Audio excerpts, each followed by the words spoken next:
Today, we are with a great person of mind, of heart, of wisdom all together, with a wonderful career and really a wonderful and deep brain and intelligence, Dr. Stephen Meyer.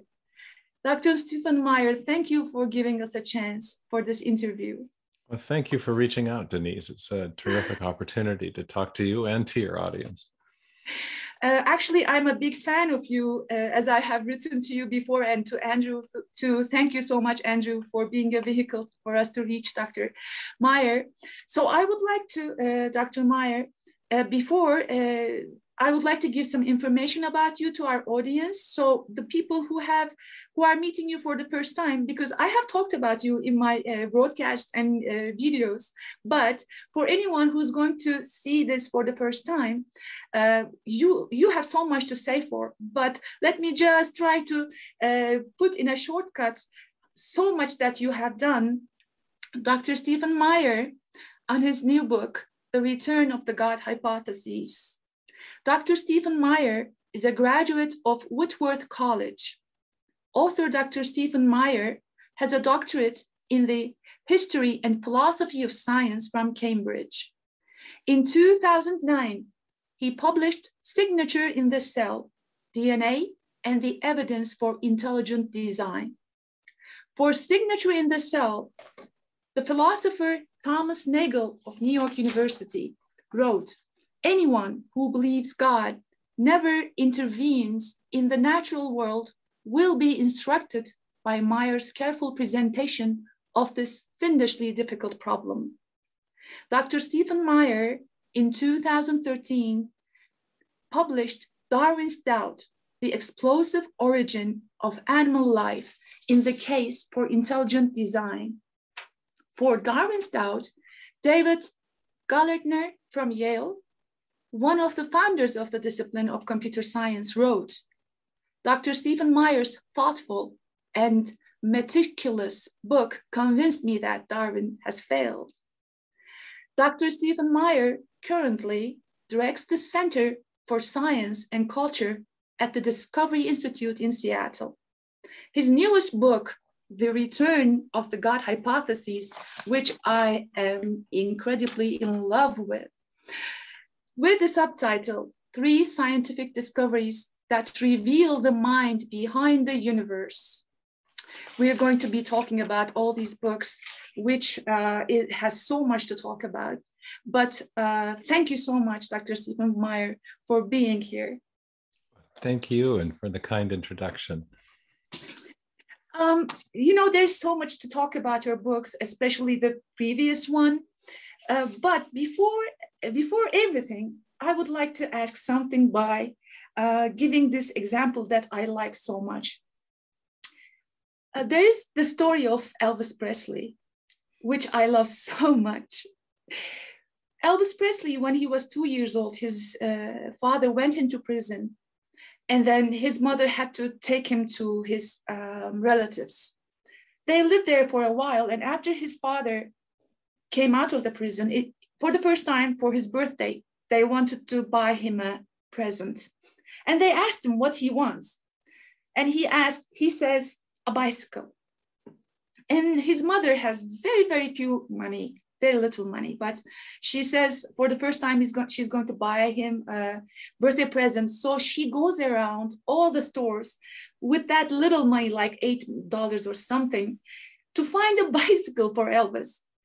And she goes into this store and that store, but she cannot.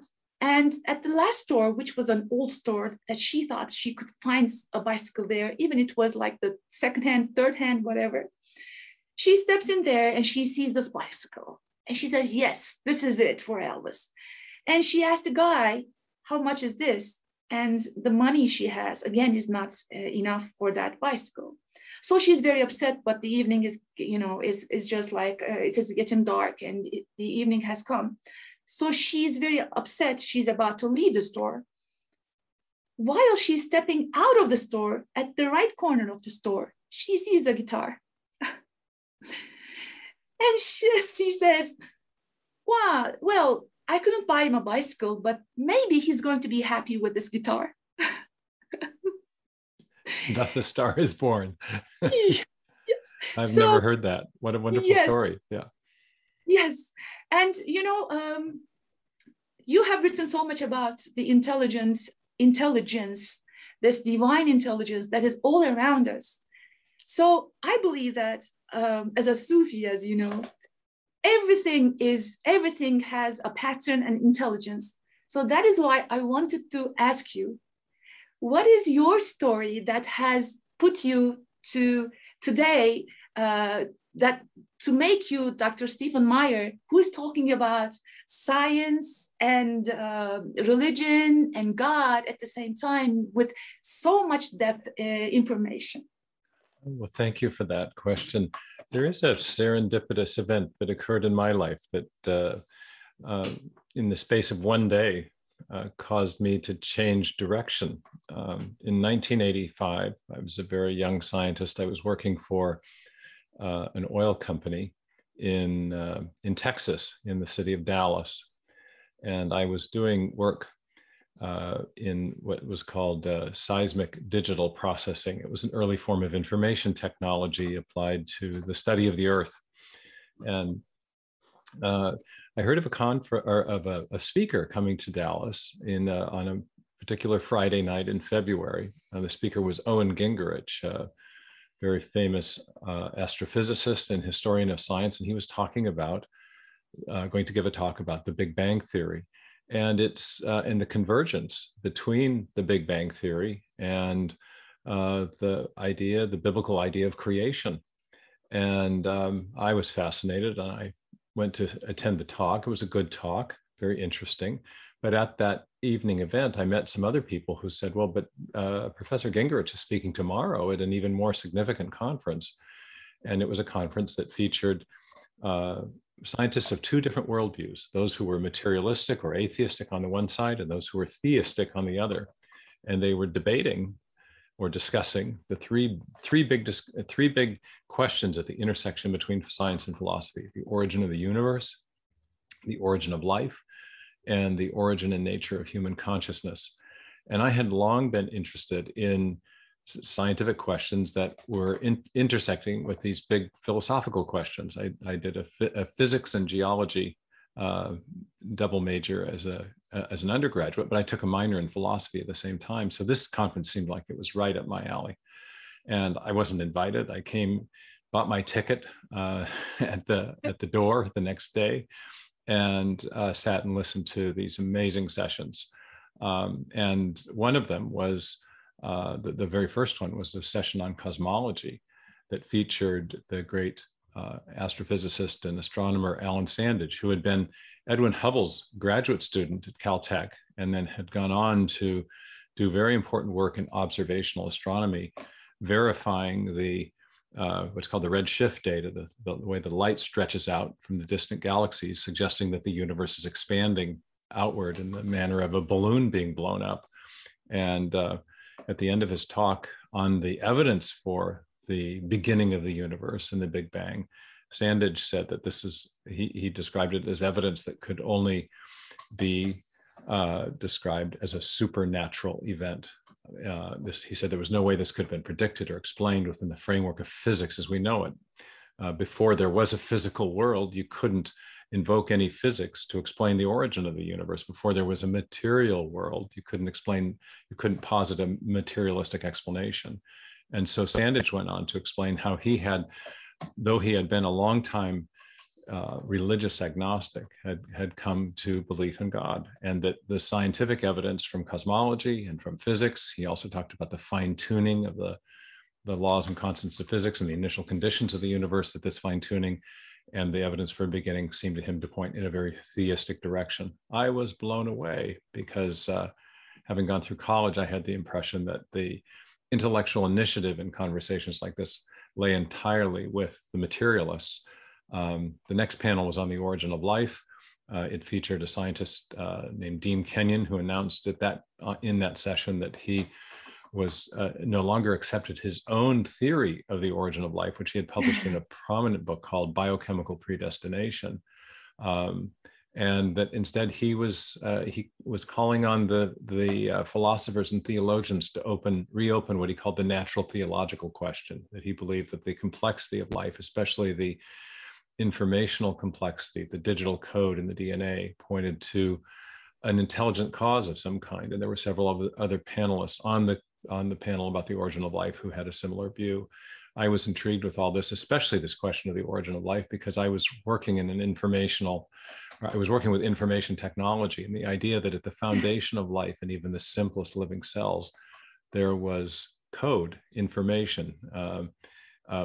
It was fascinating, and especially fascinating because it was apparently the thing that everyone agreed could not be explained or had not been explained by undirected, strictly chemical evolutionary processes. So within a year after the conference, I met another of the scientists on that panel on the origin of life.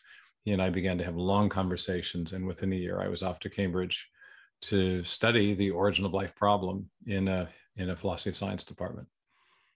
As your fan, I know the story, and this is why I wanted all our followers to hear this amazing story, because I was struck about the fact that Ellen Sandage, he switched his place when he was expected to be on the atheist side. Right, many people were surprised when he climbed the podium and sat down with the theists, because he had been such a long and outspoken scientific agnostic or materialist. But it was for me a very dramatic moment, and especially significant when I heard what he and others had to say. Yes, that's why, when I learned about this, again, I saw the story of Elvis, Enrico Fermi, Newton, because in their stories, you see this, again, this intelligence, this pattern that something is pushing you towards what you should be, and I was so, when I'm talking to you, I'm so touched, because really I look up to you of all the effort that you put, and I respect you a lot. And your story touched me so much, because you were there and you were the witness to all these things. And one day you have become somebody who's going to give inspiration to anyone who's walking on the same path. And I think that was, what we say, the life goes forwards, but you understand it when you look backwards.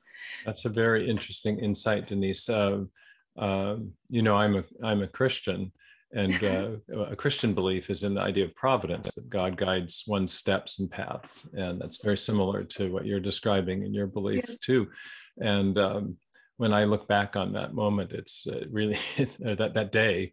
I could have been anywhere else on that day, but I happened to hear this talk that led me to this event, and it was it completely changed the direction of my life. And I had an inclination to investigate the kinds of questions that were being discussed there, but to hear them discussed by such prominent people in such a very rigorous and intellectually stimulating way inspired me to change directions. And within a year, I was on a very different course, and then I started meeting such interesting people who have been part of my story ever since. Yes, this life is wise, and it's like a school, and it is like a school that is the farmer of the seeds that each and every one of us holds. So you were that seed that's going to give fruits to anyone who is walking in the same path. And all this, I call this, because I'm a scriptwriter as well for, my books also are being converted to TV series. When you write scenarios, you look at, you know how it's going to be, it's going to take place. So the plot structure, right? Yeah. Yes. Yeah. There is a structure, and that is why it is so amazing to see how not only in the DNA or in the cosmos, but in our lives, there's a pattern. If we learn how to read it, and if we learn that we are being pushed towards what we are supposed to be, because, you know, you cannot change a seed of an apple tree into a peach tree. You know, you're going to have turn into what you are supposed to. And that is why everything around you is helping you to become Dr. Stephen Meyer, who is such a great inspiration to so many people like myself and ourselves and in this field. So we know that, Dr. Meyer, in your first two books, you were making an argument for intelligent design. But with your previous book, you are making arguments for the designer. So what is the God hypothesis? Right. Well, you're right. And maybe the best way to get into that is to describe the progression of the work that I've been able to do. The first book, Signature in the Cell, was looking at the question of origin of life, which was the subject of my PhD thesis and dissertation in England. And it came out in 2009, which was 18 or 19 years after I finished the PhD. So it took me a while to pull it all together. But I'd been very intrigued from the time of that conference on with the idea, with the possibility that a scientific argument for intelligent design could be formulated. And I began in my PhD years to study the methods by which historical scientists reconstruct the past and develop theories about what caused things to happen in the past. That's what Charles Darwin was attempting to do. And as I studied that historical scientific method, and it has some distinguishing characteristics. It's different from the methods that we use in, say, bench science, where you can repeat things under controlled laboratory conditions. But I began to realize that a strong case for intelligent design could be made using the same method of reasoning that Darwin had used, a legitimately historical method of scientific reasoning. And so the first two books developed a case for intelligent design. First is the best explanation for the origin of the information necessary to build the first life. And then in the second book, as the best explanation for the information necessary to build new forms of animal life in events such as the Cambrian explosion, which was the subject of my second book. So I did a book on the origin of life and the origin of animal life. And in both books, I acknowledged that I thought that the evidence for design that we were seeing in biology had larger theistic implications. It was God-friendly, but it didn't provide a definitive argument for designing intelligence with the attributes that traditional theists have ascribed to God. It simply argued for a designing intelligence of some unspecified kind and left the question open. Of course, my readers wanted to know, who do you think the designing intelligence is? And what can science tell us about that? And so in the new book, Return of the God Hypothesis, I put my cards on the table, if you will, and make the case that when we look at the evidence, not just from biology, but also from physics, and I'm talking about the evidence of fine-tuning from the very beginning of the universe or soon after, and also the evidence from cosmology, in particular, the evidence that the universe had a beginning. When we look at those three classes of evidence, from cosmology, biology, and physics, the best overall explanation is classical theism, the idea of a transcendent intelligence who is also active in the creation, not only at the beginning, but also long after the beginning. So not an impersonal concept of God, such as you find in some Eastern philosophy, not materialism, certainly all of these evidences require a mind or an immaterial transcendent agent to explain. And not a space alien either. Some people have said maybe, and in fact, some serious scientists have proposed the idea of what's called panspermia. But the evidence that we have in biology might admit to explanation by some sort of immanent intelligence within the cosmos, but certainly no immanent intelligence, no alien being could explain the origin of the universe itself, or the origin of the fine-tuning upon which its very evolution and later origin would depend.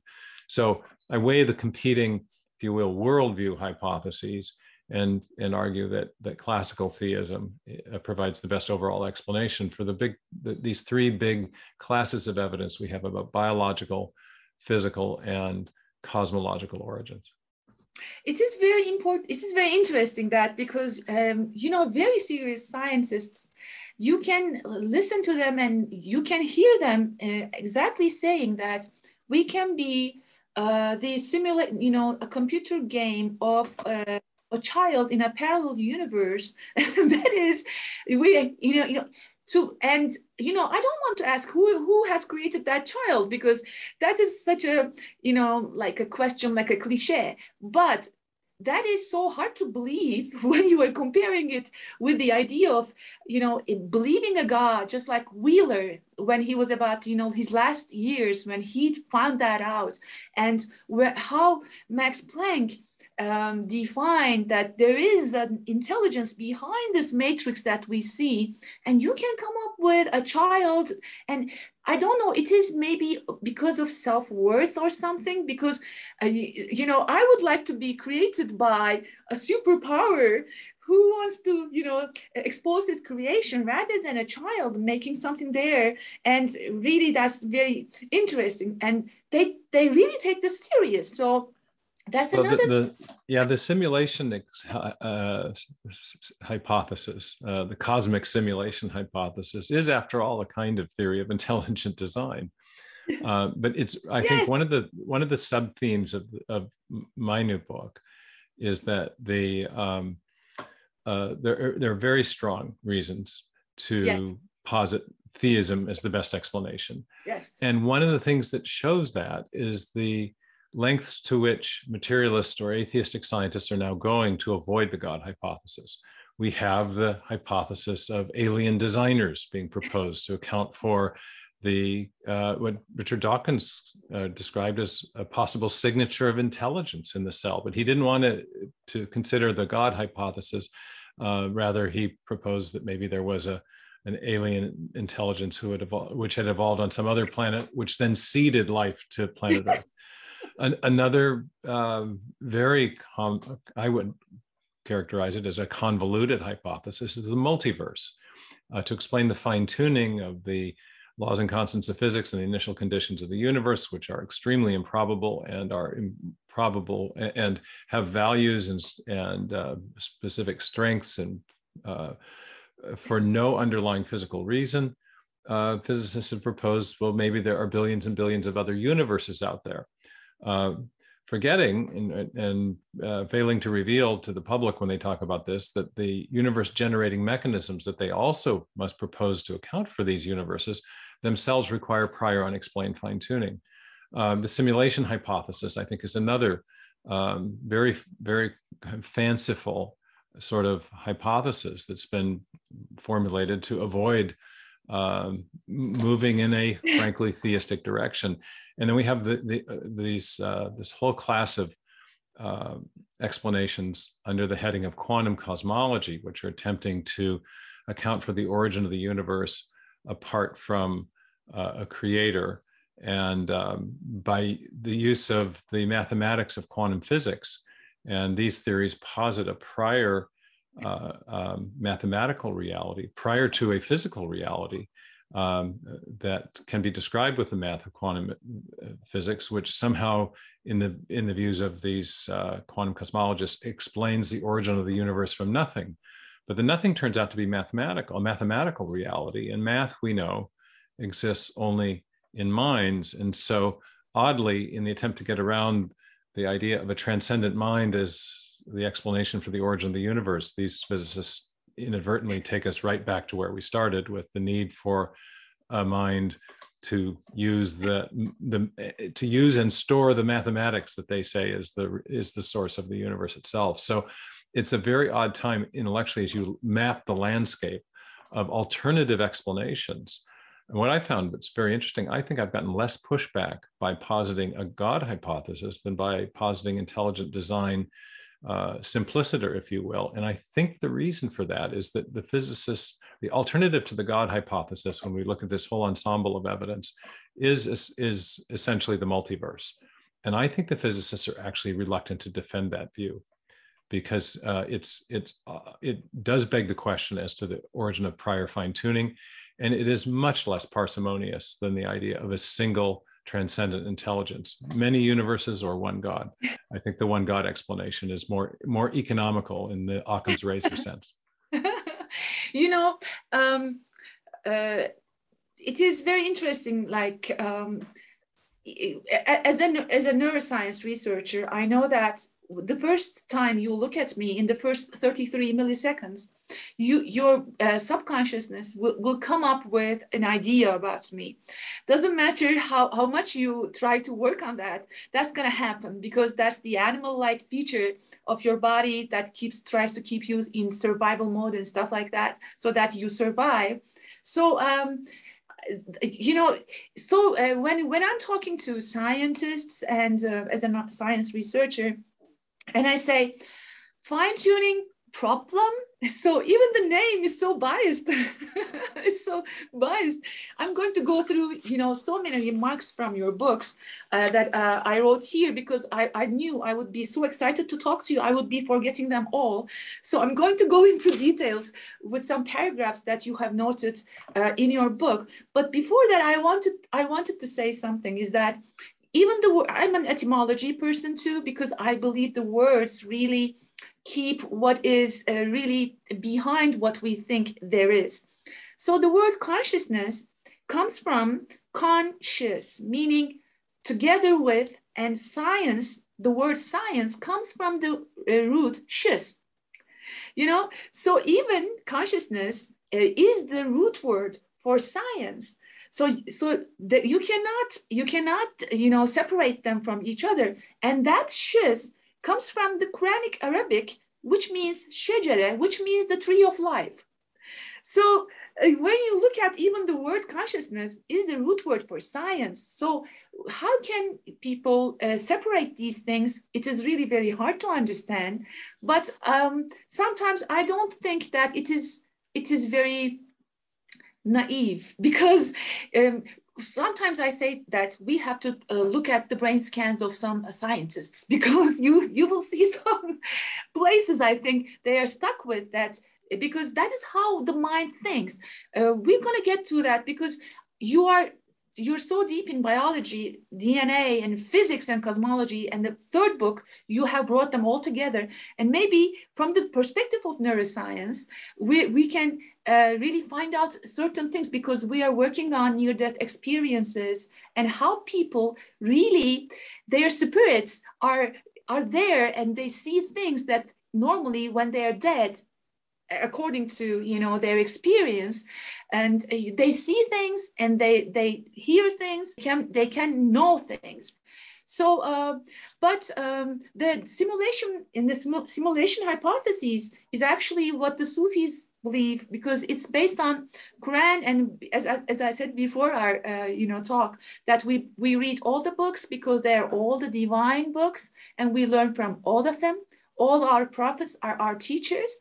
And in Quran, you see that you are in a simulation, in a divine simulation, just like you said. So there is an intelligent design, but it's a divine simulation. So there's only, the missing part is that divine simulation theory maybe will be more general in the future by your efforts and with the people who are walking in your path.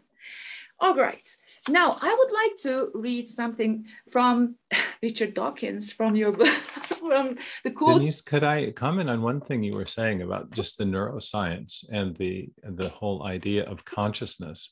Sure. You quoted at the beginning of the interview the comments made by Thomas Nagel, the New York University philosopher of science, who's an atheist, but in some ways maybe very open-minded one, in that he has written a book called Mind and Cosmos, why the neo-Darwinian materialist view of reality is almost certainly false. And his big concern about standard materialistic scientific theories of origins, in particular modern Darwinism, is that it doesn't account for one of the things that we know best from our direct introspective experience, which is our own conscious experience. We have minds. We all know that minds exist. You and I are having a conversation in virtue of having two different minds, and we're exchanging ideas. So the reality of mind is something that's part of our experience. And yet many scientists have become kind of inured to that, unaware of the role that their own consciousness plays in the process of knowing. And they reduce all of reality to matter and energy because of it's this reductionist approach. And they forget about the importance of mind. And Nagel's great point was any philosophy of science, any theory of origins that can't account for the reality of the mind leaves us with a truncated view of reality. And the idea of intelligent design is therefore not so strange and exotic as people often portray it, because intelligent design is saying that not only are there minds, but we know from experience that there are certain sorts of things that only minds can do. And we find the distinctive effects of mental activity in nature pre-existing our origin in the DNA, the digital code stored in even the simplest living cells, or in the fine-tuning of the basic parameters of physics.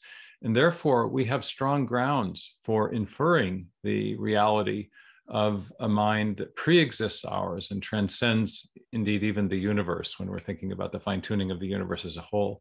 So I think your comments about consciousness are very apt, because that's a part of reality that we somehow have forgotten in the modern scientific method. And yet we can't do science without using our minds. And so we need to broaden our worldview to include the reality of consciousness as part of our experience. And we need to be open to the possibility that we may see evidence of conscious activity prior to the advent of humans on this planet. Dr. Meyer, I think one of the main problems is this. When I'm meeting our atheist friends who say they're atheists, and I ask them their definition of God. And I think we create in our minds a God, not according to the books that are sent to us, but according to our minds. And then we create that God, and then we reject that God. And then we claim that we are atheists. Because God has already told us who he is through his books and his prophets. And all these prophets came to teach us.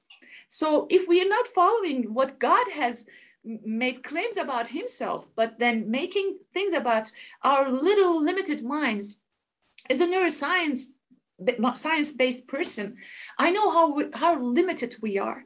So we're basically blind, deaf to all that there is out there. So I think we are forgetting that we are limited, and we are limiting a limitless being to our limited minds. And then we are making comments over that, and we are taking apart, like being biased to the other comments. So I think the definition of God is very important to put. There is a Sufi master who says, everybody has a God, but mine is the prophets. So once you learn God from his mind, then you do not see nothing as separate, or you do not create a God in your mind and then reject that God. So that is why I think your book, the God Hypotheses, is very important, because, for example, Michio Kaku, I like him a lot as well. He's a great guy, but he's also, in a way, like now, put away from the science society just because he came up with this understanding, the theory. I would like to read from your book some that I really try to understand how he's thinking. Richard Dawkins. Right, you were a guy. The universe has precisely the properties we should expect if there is, at bottom, no design, no purpose, no evil, no good, nothing but blind, pitiless indifference. And you say, for this quote, he's mistaken but beautifully framed, in a beautifully framed way. Can you please give us details about this? Well, I loved that passage from Dawkins because it beautifully framed the issue. Is the evidence of the natural world what we would expect if a materialistic worldview or world picture is correct? That's what he means by blind, pitiless indifference. He means matter and energy acting without direction, mindlessly. Or are the properties of the universe, are the properties that the universe possesses precisely what we would expect if a theistic view of reality were true? And he even frames it in a way that lends itself to a use of what's called Bayesian probability analysis or probability calculus. And the argument of the book, I then frame the argument of the book around that big question: does the universe have properties that are more to be expected on given theism or given materialism? And I argue that these three big discoveries that we've been discussing, that the universe, first of all, as best we can tell, the physical universe of matter, space, time, and energy, as best we can tell, had a definite beginning a finite time ago, number one. Number two, the universe from the beginning or soon thereafter has been finely tuned against all odds and for no underlying physical reason to make life possible, to give us a life-conducive universe. And thirdly, the universe, the biological realm of the universe contains, in even the simplest living cells, contains information in a digital form, and also a complex information processing system, a storage, transmission, and processing system. Now, Dawkins himself has recently tweeted that he was knocked sideways with wonder, surprise, shock at the digital information processing system, the complexity of the digital processing system at work inside cells. This is not something that he expected based on his materialistic Darwinian point of view. He's also acknowledged that the machine code of the genes, as he calls it, is uncannily computer-like. These are not things that you would expect if no mind was involved. You wouldn't expect things to run in a manner that's reminiscent of the creations of highly intelligent software engineers. And the fine-tuning has been equally shocking to physicists. Sir Fred Hoyle, who was a skeptic of the Big Bang Theory, largely for philosophical reasons stemming from his atheism. And he was quite explicit about that. He had a philosophical reason for rejecting the idea of a beginning. Later came around and embraced a sort of proto-version of proto-theism, you could call it, because of discoveries that he made about the fine-tuning, the incredibly improbable fine-tuning of very many basic physical parameters of the universe in order to account for the abundance of carbon, which he understood to be an absolute necessary condition for life. And he was later quoted as saying that the best data we have suggests that a super intellect has monkeyed with physics as well as chemistry and biology to make life possible. And then thirdly, the discovery that the universe had a beginning was profoundly shocking to the great physicists and cosmologists of the early 20th century who discovered it. They were all scientific materialists. They all presupposed that the universe was eternal and self-existent, which is what you would presuppose if you were a scientific materialist of the kind that Dawkins himself is. And yet the evidence showed that the universe had a beginning. And it took Einstein quite a long time to get his mind around that and to finally come around. And when he did, he said his resistance to the idea of a beginning, in spite of the evidence pointing in that direction, was the greatest scientific blunder of his life. So in all three cases, I argue that the great discoveries about biological and cosmological origins are not at all what we would have expected, given blind, pitiless indifference, given a materialistic view. And instead, they're precisely what one would expect given theism, and therefore the evidence that we have confers more support on a theistic hypothesis, what I call the God hypothesis, than it does on the metaphysical hypothesis of materialism. So yes, I love the way Dawkins frames the issue. He has a talent for doing so. He's done so for years. He's a brilliantly clear writer, but I think he's also profoundly mistaken in his metaphysics and his worldview, because the evidence does not support the worldview that he claims that it does. When a few years ago, I was watching, I'm so, as the researcher, I'm very much into science and all these new things that come up in science. I was watching Lawrence Krauss, and he was discussing with a Muslim, and that God did not exist, and these things. And I just listened to him and his definition of God. He was talking about a third party sitting on the heavens, and he was his own version of God. Then he was saying, that he was rejecting that, and he previously came up with a universe from nothingness, something like that. I mean, if somebody who is a believer would say that, he would take so much maybe reaction because you can believe that it's coming from a nothingness. Yes, it's a special kind of nothingness. That is what he said. But it is really, as I said, I look at these things like looking at children. They are so sweet, and they really want to know. But as I said, because science it has not conquered all at all, just like you mentioned in your book, and so in so many quotes. And scientists complain about why we are still talking about the scientists like Galileo and Newton and these people, because we do not look that these people were polymaths like yourself. They were into cosmology, they were into math, they were into philosophy, they were into religion. They were, even when we are talking about Big Bang, we are talking about a priest who is one of the founders of the theory. So to take these things, but try to not see the rest of it is really very interesting. But well, I think one of the things you're saying, Denise, is that people often reject theistic belief because they have a kind of childish caricature in their mind of what is meant by God. Yes. And I think one of the things that our study of nature can help us do is to restore some sense of the grandeur of such a being. The universe, the expanding universe that now bears witness to the reality of the beginning, is an extraordinary event. We only 100 years ago, in 1920, we're still debating in astronomy whether or not the Milky Way was the only galaxy or not. The current estimate is that between 200 billion and maybe even 2 trillion galaxies populate our visible universe, Yes. which is expanding outward as we speak. It's extraordinary.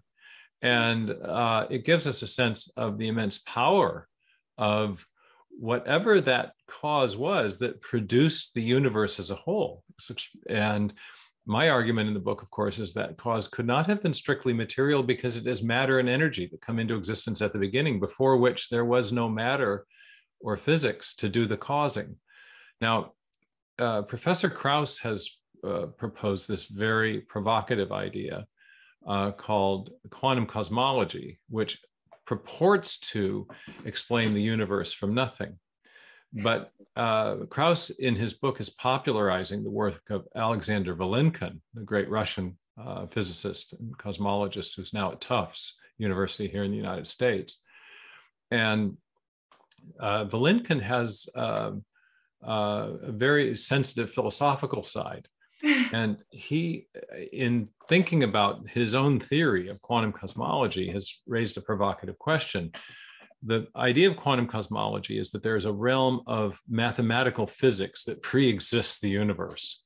It's the equations and math of quantum physics are being appropriated by the physicists to somehow account for a universe from nothing. But this realm of this mathematical reality is oddly a reality which attests to mind. And Vilenkin has noted this. He said, prior to matter, space, time, and energy, what tablet could these physical laws have been written on? He said, if mathematics is the realm of the mind, And mathematical concepts are, after all, conceptual. They're not physical. If math exists in a mind, are we then saying that a mind predates the universe? And this is on the very last page of his book, Many Worlds in One. So he's actually the architect of one of the two great quantum cosmological proposals. And he has seen, perhaps inadvertently, an implication in it that is profoundly theistic.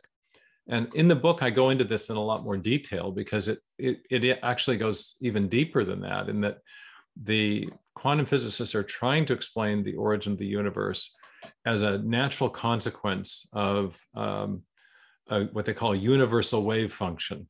And a universal wave function is something that is the consequence of solving a prior equation called the Wheeler-DeWitt equation, which is an analog to the famous Schrodinger equation in ordinary quantum mechanics. So all of that's a mathematical realm of ideas. These are mathematical ideas out of which the universe supposedly comes. But an additional twist in the plot is that you can't solve the Wheeler-DeWitt equation without the use of the mind. Because the Wheeler-DeWitt equation admits an infinite number of solutions unless the physicist imposes what are called boundary constraints upon it. And those boundary constraints are inevitably chosen by the quantum cosmologists to get an outcome that would include a universe like ours. And so what's actually happening is that the physicists are inputting information into the mathematical apparatus to get an outcome that allows them to say that they've modeled the origin of the universe from nothing.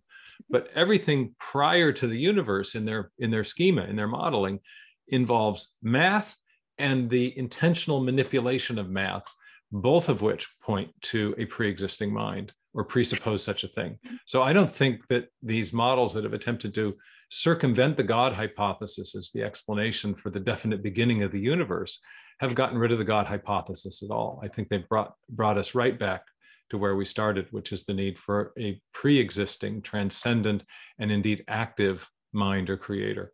So you have put it so in an excellent way. And you know what Wheeler says, that we are in a universe that we are cooperating in the creation of the universe by our observation. So all the time an observer, they're so interesting, because for example, the word reality comes from the root res, and it means things. But it is like in Quran, it says, our God says that we have put everything in representations. So what you see actually is not the thing itself, but the representation of that thing. So, and also he says that there is computation in the universe. So when you were talking about before this, about the DNA and how the letters, and you know, for example, in Quran, people are called books, because they're all made up of letters.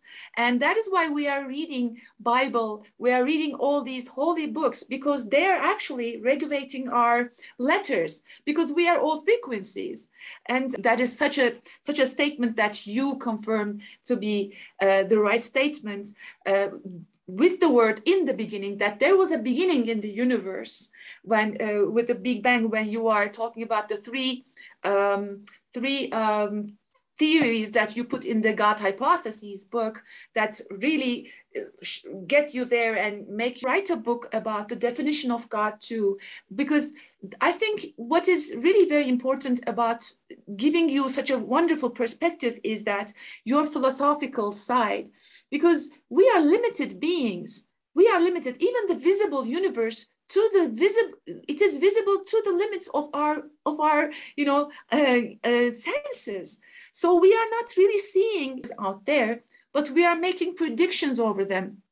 But just like you stated in all your books and also in your videos, when you know that there's a mind beyond your mind, it is, everything is like in place. And every day it is being discovered, a new thing is being discovered. So that is why I think it's very important that you have a philosophical side that gives you that gives you a wide perspective on scientific issues you take.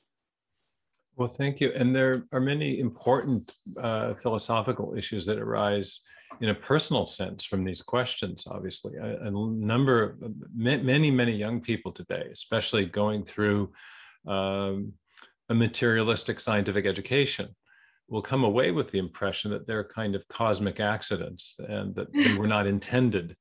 And also, if we think, seriously about a completely materialistic worldview, that there's also the idea of the heat death of the universe, which is a kind of depressing thing to think about at the end of time, and that there will be no conscious beings left after we reach that point of maximum entropy. These are sort of depressing thoughts. The great Nobel laureate and physicist Stephen Weinberg, who recently passed away, was famous for saying that the more things seem comprehensible, and he meant to our science, the more things seem pointless. And I think that does follow from a strictly materialistic view. His sort of scientific nihilism follows from the materialism, because nothing can mean anything or have a point to a rock or an atom or a quark or a physical force or field. Things only mean things to persons. And if the universe wasn't intended by a person, it can have, it's axiomatic that it can't mean anything ultimately. And especially if the universe is going to expire in a heat death in which all forms of conscious life then also expire, then ultimately there will be no minds left to whom anything can be meaningful. And I think as students in particular reflect on this, this materialistic world picture, I think they find it kind of depressing. And statements from Dawkins about blind, pitiless indifference, and Weinberg about things being pointless, I think only underscore that. And so I think the rediscovery of God through science, I think, opens up big questions, important philosophical questions. It opens up answers, the possible answers to those questions that are more affirming of human significance. And I think that's one of the main reasons I wrote the book. There's another one that is really interesting. There's another quote from your book, like Dawkins's quote, which I was like shocked when I read it. So I'm reading from Ian Barber. Science in any modern form arose in Western civilization among all the cultures of the world because only the Christian West possessed the necessary intellectual presupposition. You were talking a minute ago about the idea of a book and the idea of information infusing reality. And one of the metaphors of the period the metaphors that were in play in the period of the scientific revolution was the idea of nature as a book. Just as there is a book of scripture by which God reveals himself in a very direct form of communication, the idea was that God also reveals himself in the book of nature, that nature is a form of divine communication, that it reveals something of the attributes of God, his power and his wisdom, as St. Paul put it. This was a very powerful, this metaphor was a very powerful inspiration for getting science going. It implied, for one thing, that nature was intelligible, that it could be read, it could be understood. And the background of that is, again, theological. The idea was that that there is design and order and rationality built into nature, but that rationality and design have their source in the mind of a creator who has also made us in his likeness, so that we possess the same type of rationality that he possesses and which he built into nature. So there's a principle of correspondence. We can understand the rationality of the world around us, the order and design of the world, because we possess the same form of rationality that God, the creator, possessed and imbued in nature. So this idea of the intelligibility of nature was a profoundly theological concept that gave scientists confidence, or what were called the natural philosophers at the time, gave them confidence that they could study nature and get it to reveal its secrets. That, you know, as I said, there's hundreds of pages in front of me that I took notes, but I know I don't want to take too much time of you. But before we wrap up, I would really want to ask you again to come up with our 3 principles that you have come up with within your last book, which I think is so fundamental. And I don't think nobody can answer you, because I have watched you with other scientists as well, you know, discussing, and I don't think nobody has the answers to, and your theory is prevailing the theories that they are trying to come up with. I see them that they are coming there, but I think maybe more people like you that you can train and teach these people how to look, especially if somebody wants to be a scientist. I think he should really go through philosophy, Plato, and because when you're talking about the math of the universe, you make a remarkable point. You say that there is a force, that in the universe there's a pattern, and you see a force there that is giving this pattern. And you know, it's very interesting that the word algebra is coming from Arabic, which means to force. So in the universe there is a pattern, and also in our brains. Our brains are brain detectors, are pattern detectors.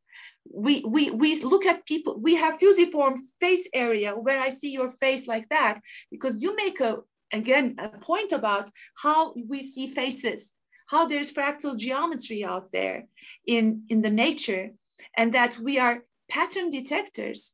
So that is, I think it is, again, very, very important to put out.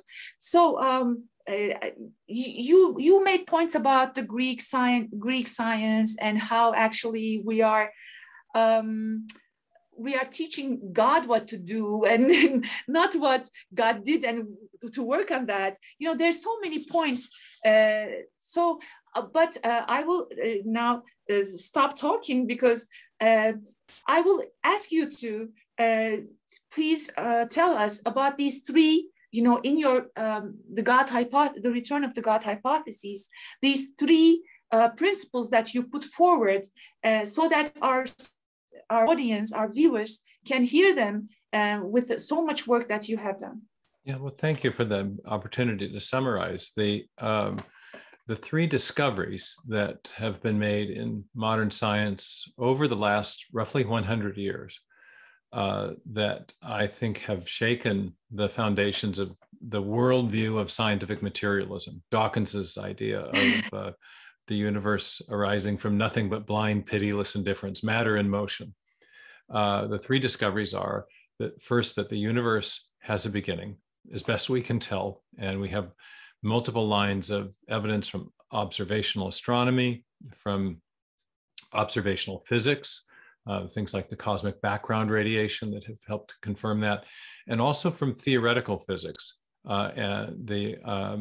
both from general relativity and something called the Born-Guth-Vilenkin theorem that have that either point or prove in a mathematical sense that there is a singularity, that there's a point past which you can no longer back extrapolate to construct the conditions of a physical universe. So we have these multiple lines of evidence that the physical universe had a beginning.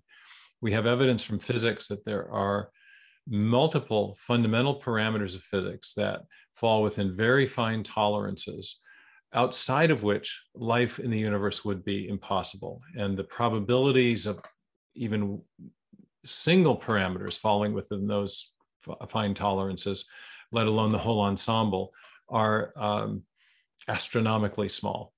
And so this fine-tuning has suggested to many physicists the reality of a fine-tuner, a transcendent intelligence who is responsible for fixing those parameters in a way that would allow for life to exist in the universe. And the third big discovery is that inside even the simplest living cells, therefore at the foundation of life, we have found both information in a digital or alphabetic form, in the DNA molecule, but also a larger information storage, transmission, and processing system that that resembles but vastly exceeds our own information processing systems in our high-tech digital world. And these three discoveries, I argue, are not what you'd expect on scientific materialism, but precisely what you would expect given a transcendent intelligence who is active in the creation.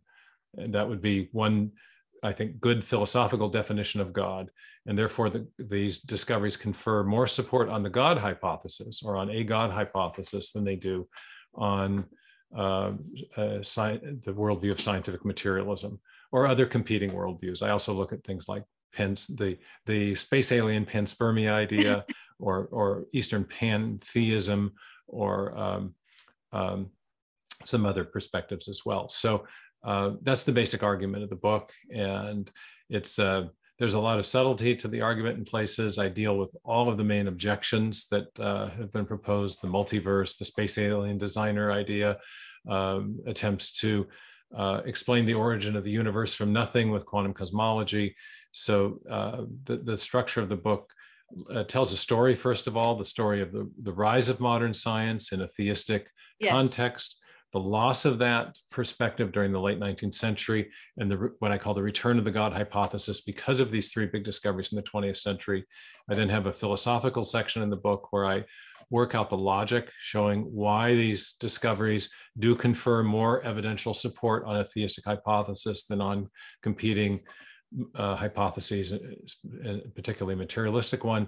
And then in the final section of the book, I look at the various objections that can be posed to the God hypothesis with alternative hypotheses like the multiverse or the space alien designer idea or quantum cosmology, and show that each of these alternative views are fraught with difficulty and that the God hypothesis, even in light of those objections, provides the best overall explanation for these three major discoveries that scientists have made in the last 100 years about physical or about cosmological, physical, and biological origins. Exactly. You know, Dr. Meyer, I think there's another problem is that the fact that the universe has a mechanism, I mean, these entities have mechanisms, that doesn't mean that they're not God created. Because, well, in our experience, as you know, if you look at an internal combustion engine, that's a mechanism, or you look at a thermostat or a switch or a regulatory device in electrical engineering or a circuit, all of these are mechanisms, but they owe their origin to a mind. One of the things I discussed in Darwin's Doubt, my second book, was these extraordinary what are called developmental gene regulatory networks, which when mapped looked like electronic circuits, but they seemed to be controlling the development of animal form and the differentiation of different types of cells at the right time in the right place. They control in the sense of choreography the development of all forms of animal life. Well, animal life therefore does depend on a kind of mechanism, a sort of circuitry, and yet that's evidence of a very high form of engineering and therefore intelligence. So mechanism and intelligence are not opposites. Mechanism describes how things operate, but the intelligence is necessary to explain the origin of the mechanism that provides for that regularity in operation. You know, when we are talking about in the neuroscience community about artificial intelligence, and if these robots will reach the intelligence of a person, I always say that there is difference between data, knowledge, and wisdom. So we cannot say artificial wisdom, but of course you can make a computer. You can make a computer like cyborg, which we are the cyborgs of God. That's how I see it. So he made us in his form, just like you always mention from Kepler, that God made us created us in his form. So actually we are imitating God, and we are creating. And this was, Kepler's great idea that the natural philosophers or the scientists have the high calling of, as he put it, thinking God's thoughts after him. We get to perceive his rationality built into nature, and therefore we begin to perceive something of the design that was in his mind in making the universe. Yeah, we are imitating, we are making radars imitating the bees, the creation of God. We are making cyborgs. We are the cyborgs of God. And we are not right now, in our minds creating, these robots like things. But just to interrupt, there's a wonderful scientist in Britain, Stuart Burgess at the University of Bristol. I think he's on a fellowship this year at the University of Cambridge, and he's a leader in this field you just described of biomimetics, designing better airplane wings for the European, or for the great airline companies, by studying the aerodynamics of different bird wings, or it's a rapidly growing field where we study the designs in nature to enhance our own engineering ideas about how to make a better mousetrap, or a better bicycle, or a better airplane. So amazing. When it is from the neuroscience base. I was listening to Sam Harris one day, and he says he's an atheist, but he reads all the books, but he has come up with atheism. When I listened to him, I said, he's a Sufi. He's talking about Sufism. He's talking about the divine knowledge, which we all, in all our religions, we share. The problem is, I think, again, to not know, to read with your mind. In Quran, God says, when he's talking to people, he says, the ones who are using their minds, or the ones who have the mind of their hearts, and he makes like differences like that. I think that is in everything that we read. When I was your book, by the way, to my viewers, your previous book I'm reading. I'm going to read the other ones after, because I had to hurry up to read to talk to you.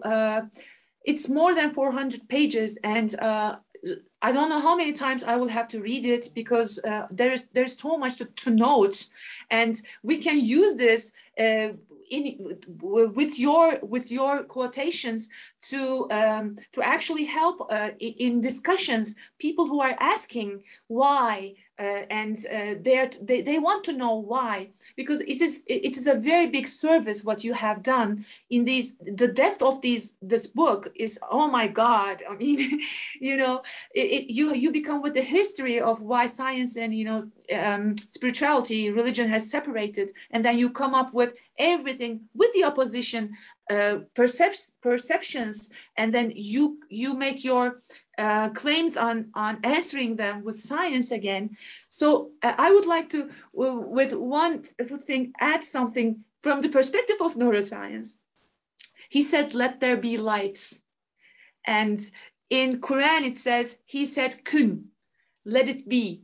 So I'm a musician, and the word universe means universe, meaning one verse, one song.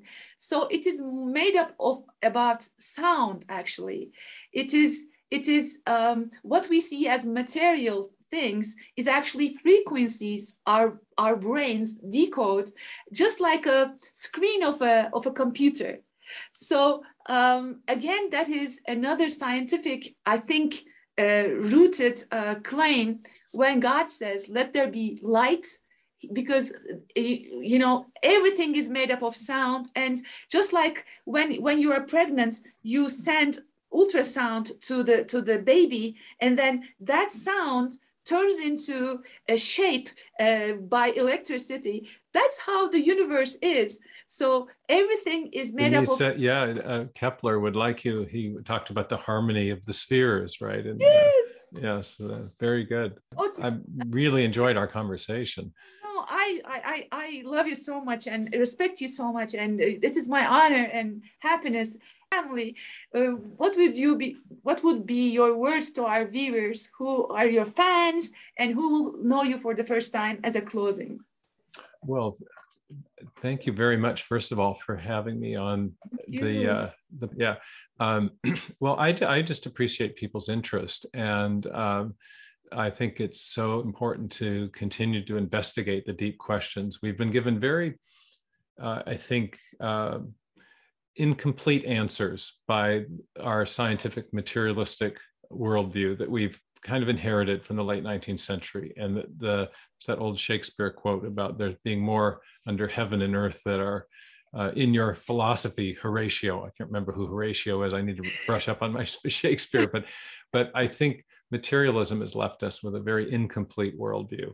And there are realities that we know from our direct experience as conscious beings. And we talk about not only our conscious awareness of things, but realities such as love and meaning and I think and morality and values.